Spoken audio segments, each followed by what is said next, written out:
Mời quý vị và các bạn cùng đến với sới vật dân tộc cổ truyền hội làng then Thái Đào Lạng Giang Bắc Giang 2024 để theo dõi trận thi đấu vật nữ cực kỳ nóng bỏng.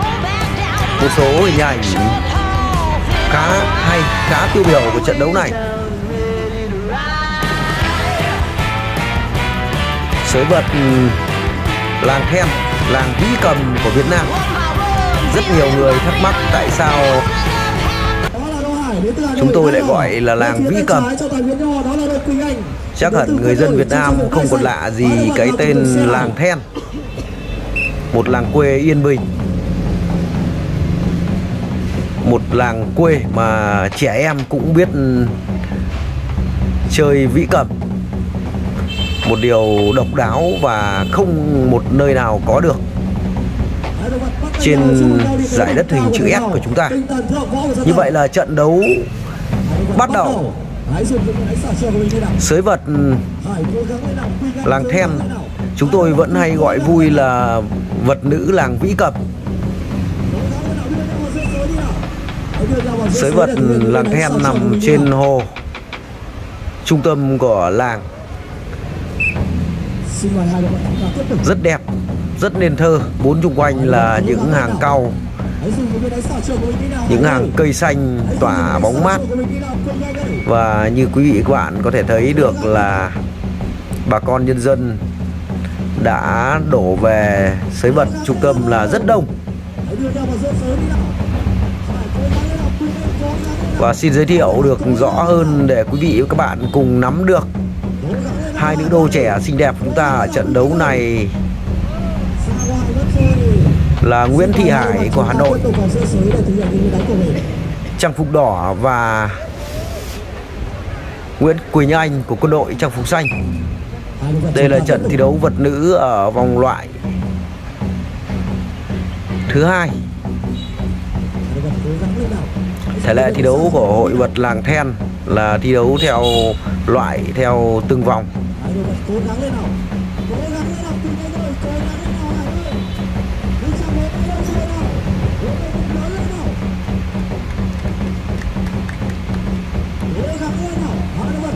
Nguyễn Thị Hải của Hà Nội là một nữ đô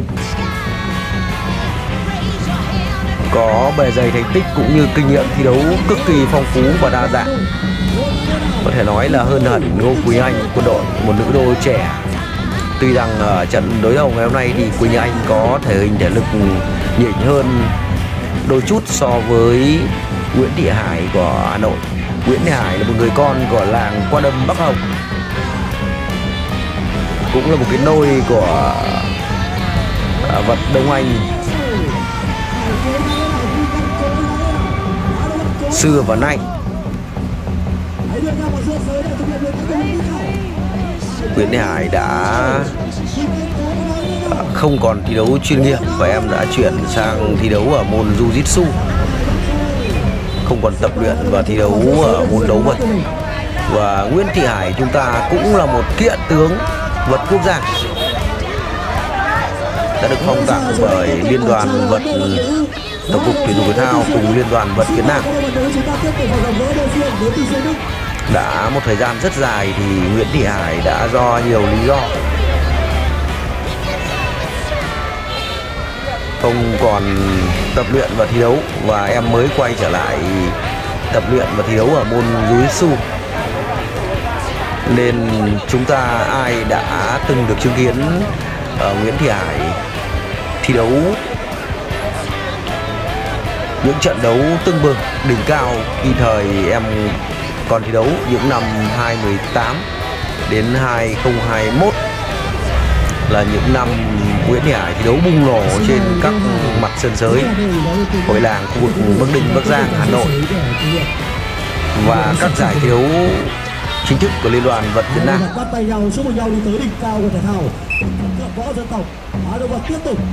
Như vậy là trận đấu tiếp tục.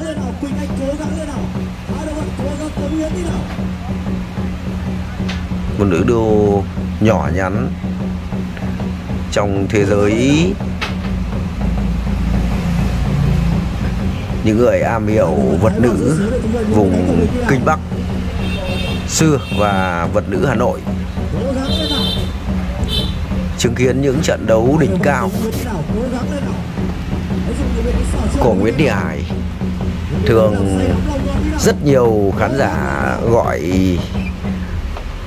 nữ đô trẻ xinh đẹp của chúng ta là nữ tướng Kinh Bắc, vì Nguyễn Thị Hải đã giành rất nhiều các giải, các thành tích trên các mặt sân sới hội làng vùng Kinh Bắc, với một nữ đô rất nhỏ nhắn xinh đẹp,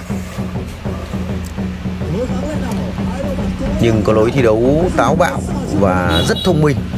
Những đòn đánh của Nguyễn Thị Hải rất lanh lợi và thường gây bất ngờ cho đối phương.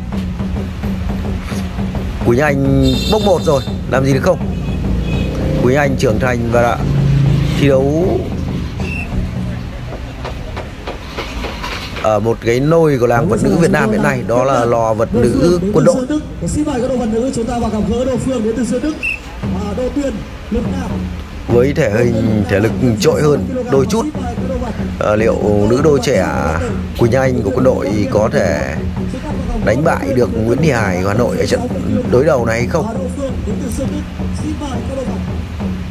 Nữ đô nào giành thắng lợi ở trận đấu này sẽ giành tấm vé vào vòng tiếp theo. Và hai nữ đô thi đấu ở trận đấu sau cùng sẽ là trận tranh giải nhất.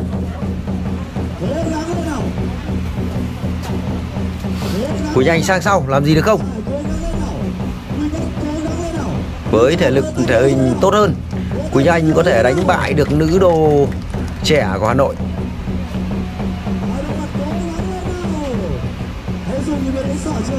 Vẫn lợi thế sang sau. Quỳnh Anh cẩn thận ở đòn đánh này, nếu như quá ham tấn công, Quỳnh Anh sẽ bị trả giá bởi những đòn đánh không có thầy dạy. Chúng ta đã từng được chứng kiến rất nhiều những đòn đánh không có trong sổ sách mà các đồ vật hội làng của chúng ta thể hiện. Nguyễn Thị Hải thi đấu rất xông xáo, làm gì được không? Sang sau rồi. Nền tảng thể lực của Nguyễn Thị Hải ở thời điểm này chưa thật sự tốt sau một giai đoạn dài. Nguyễn Thị Hải đã không thường xuyên thi đấu và tập luyện.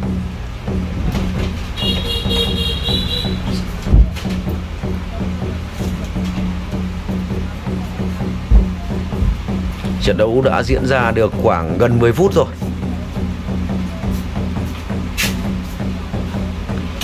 Nhân dân làng Then, làng Vĩ Cầm của chúng ta vẫn đang cổ vũ nhiệt huyết cho cả hai nữ đô.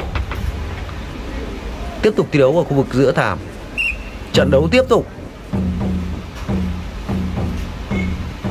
Trọng tài loa ở trận đấu này là một bình luận viên khá nổi tiếng ở vùng Bắc Giang, một bình luận viên của bóng đá Phủi, nên anh đã một đòn đánh rất hay, một miếng gồng rất hay của Quỳnh Anh, nhưng rất tiếc là Quỳnh Anh chưa thể khống chế được đối phương. Thể lệ vật thi đấu của vật nữ làng Vĩ Cầm là vật đi chết ngoài sới rồi.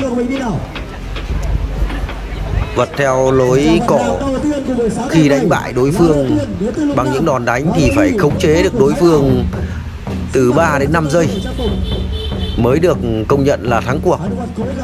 Trước đó thì chúng ta có thể thấy được Quỳnh Anh đã có một miếng gồng rất đẹp mắt, nhưng tại sao là trọng tài không phản ứng gì? Bởi vì theo thể lệ thi đấu ở hội làng Then là phải khống chế đối phương, khi đánh bại đối phương lấm lưng trắng bụng trên mặt thảm nhưng phải khống chế được đối phương. Đó là luật vật đi chết trong vật dân tộc của chúng ta. Vật theo lối cổ cũng rất khó khăn cho các nữ đồ chúng ta đang tập luyện thi đấu ở môn đấu vật tự do. Một đòn nhứ rất nhanh, chúng tôi đã nói rồi, liệu Nguyễn Thị Hải có thể khống chế được hay không? Như vậy là trận đấu trọng tài chuẩn bị. Chúng ta cùng xem lại pha làm chậm này. Rất tinh quái, rất nhanh, rất khôn ngoan, rất bất ngờ. và rất đẳng cấp. Trọng tài đã dừng còi.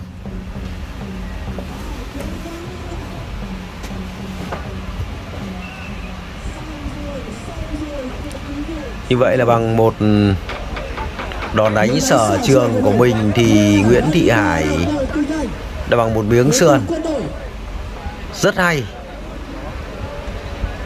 Nguyễn Thị Hải của Hà Nội trong phục đỏ đã giành thắng lợi ở trận đấu này. Cảm ơn quý vị và các bạn đã chú ý theo dõi video của 24 giờ Sport. Xin chào. Sau đây là các vận động đầu tiên của buổi sáng.